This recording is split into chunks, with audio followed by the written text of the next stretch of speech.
Hello everyone, welcome to সিফাস universe. আজ আমি আপনাদের সাথে শেয়ার করতে চলেছি একেবারে রেস্টুরেন্ট স্টাইলের চিলি চিকেন গ্রেভি। এটা আমরা যে কোনো রকমের ফ্রাইড রাইস, যেরকম egg fried rice, veg fried rice, mixed fried rice, এই সব কিছুর সাথেই খেতে পারি। তবে আমি এখানে নিয়ে নিয়েছি 300 গ্রামের মতন চিকেনটা আমি ম্যারিনেট করে নিচ্ছি স্বাদ অনুযায়ী নুন, হাফ টেবিল স্পুন লঙ্কার গুঁড়ো, হাফ টেবিল স্পুন গোলমরিচ, 1 টেবিল স্পুন আদা রসুনের paste, 1 tablespoon soya sauce, 2 tablespoon cornflour, 1 tablespoon ময়দা, আর বাইন্ডিংয়ের জন্য আমি এখানে নিয়ে নিয়েছি একটা ডিম। এই সব কিছুকে এখন আমি ভালো করে মিক্সড করে নেব। ভালো করে ম্যারিনেট করা হয়ে গেলে আমি এটাকে 15 থেকে 20 মিনিটের মতন রেস্টিংয়ে রাখবো।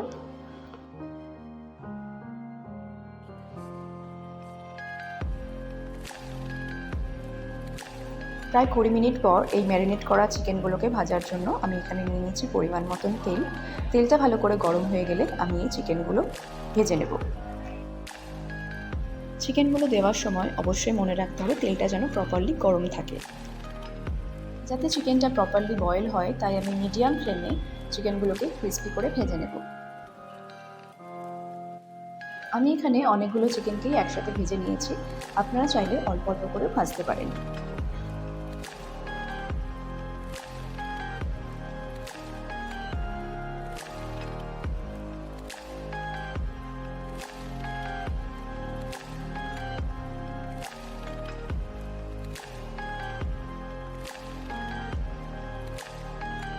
চিকেনগুলো আমার এখানে সুন্দরভাবে ভাজা হয়ে গেছে। এখন আমি তেল থেকে একে একে চিকেনগুলোকে তুলে নেব।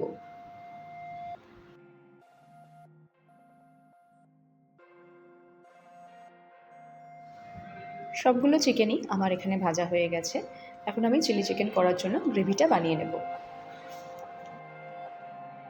যেই কড়াতে চিকেনগুলো ভাজলাম ওই সেম কড়াতেই আমি চিলি চিকেনের গ্রেভিটা বানাবো। কড়াতে আমি নিয়েছি 4 টেবিল স্পুনের মতন সাদা তেল। তেলটা ভালো করে গরম হয়ে গেলে আমি এখানে নিয়ে নিয়েছি কুচিয়ে নেওয়া 2 টেবিল স্পুন পরিমাণ আদা এবং রসুন, নিয়ে নিচ্ছি 2 টেবিল স্পুন পরিমাণ স্প্রিং অনিয়নের কুচি। কয়েক সেকেন্ডের মতন কড়াতে এগুলোকে নেড়ে নিয়ে দিয়ে দিচ্ছি 2 টেবিল স্পুন কাঁচা লঙ্কা কুচি। এগুলোকে খুব বেশি ভাজার দরকার নেই, হালকা একটু নরম হলেই হবে। নেক্সট আমি এখানে নিয়ে নিয়েছি 1 কাপের মতন পেঁয়াজ। কয়েক সেকেন্ডের মতন কড়াতে পেঁয়াজটা নেড়ে নেব। নেক্সট এখানে আমি দিয়ে দিচ্ছি 1 কাপের মতন ক্যাপসিকাম। আপনারা চাইলে এখানে ক্যাপসিকামের সাথে বেল পেপারও ইউজ করতে পারেন। পেঁয়াজ এবং ক্যাপসিকামটা কড়াতে কিছুক্ষণের জন্য নেড়ে নিয়ে আমি এখানে দিয়ে দিচ্ছি একটা মিডিয়াম সাইজের টমেটো পিউরি। আপনারা অবশ্যই চেষ্টা করবেন এই টমেটো পিউরিটা দিয়ে রান্নাটা করার, এটা স্কিপ না করার। এই টমেটো পিউরিটা দেওয়ার জন্য রান্নার টেস্টটা অনেকটা বেড়ে যায়। টমেটো পিউরিটা দেওয়ার পর আমি কিছুক্ষণের জন্য একসাথে এগুলোকে নেড়ে নেব যাতে টমেটোর কাঁচা গন্ধটা চলে যায়। নেক্সট এখানে আমি অ্যাড করে নিচ্ছি 2 tablespoon tomato sauce, 1 tablespoon chilli sauce, 1 tablespoon soya sauce,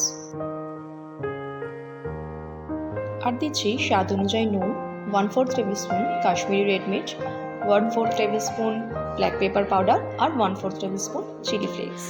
এই সব কিছুকে একসাথে আমি ভালো করে মিক্সড করে নেব।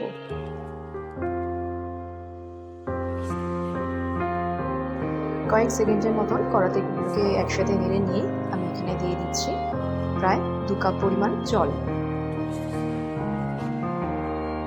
জলটা দেওয়ার পর আমি এটাকে 5 মিনিটসের মতন হাই ফ্লেমে ফুটিয়ে নেব।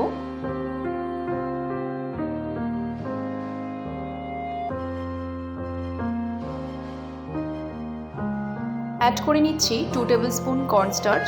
আমি এখানে 2 টেবিল স্পুন জলের সাথে 1 টেবিল স্পুন কর্নফ্লাওয়ার অ্যাড করে এই কর্নস্টার্চটা বানিয়েছি। কর্নস্টার্চটা অ্যাড করার পরে গ্রেভিটা বেশ গাঢ় হয়ে গেছে। এখন আমি এখানে ভেজে রাখা চিকেনগুলো অ্যাড করে নেব। দিয়ে দিচ্ছি 1 টেবিল স্পুন চিনি। চিকেনগুলো অ্যাড করার পরে আরও 2 মিনিট মতন একসাথে এগুলোকে আমি ফুটিয়ে নিচ্ছি। দিয়ে দিচ্ছি কিছুটা পরিমাণ স্প্রিং অনিয়ন। ফাইনালি আমার most delicious recipe chilli chicken gravy ready হয়ে গেছে। এখন আমি গ্যাসের ফ্লেমটা অফ করে দিয়ে এটাকে 10 মিনিটের মতন রেস্টিং টাইমে রেখে তারপর সার্ভ করে নেব। আমার এখানে চিলি চিকেন গ্রেভির কনসিস্টেন্সিটা একদম পারফেক্ট এসেছে, খুব একটা গাঢ়ও হয়নি আবার খুব একটা পাতলাও হয়নি। এই চিলি চিকেন আমার মোস্ট ফেভারিট রেসিপির মধ্যে একটা। আপনাদের কেমন লাগে অবশ্যই জানাবেন। আমার দেখানো টিপস অ্যান্ড ট্রিক্স যদি আপনাদের ভালো লাগে তাহলে অবশ্যই এটা বাড়িতে ট্রাই করুন, বাড়ির আপনজনদের খাওয়ান, আশা করছি সকলেরই খুব ভালো লাগবে। বন্ধুরা, আজকের মতো এখানেই শেষ করছি, দেখা হবে অন্য আরেকদিন অন্য আরেক রেসিপি নিয়ে। ভিডিওটা যদি তোমাদের ভালো লেগে থাকে তাহলে প্লিজ একটা লাইক, শেয়ার অ্যান্ড সাবস্ক্রাইব করে দিও, and don't forget to spread love and happiness. Thank you.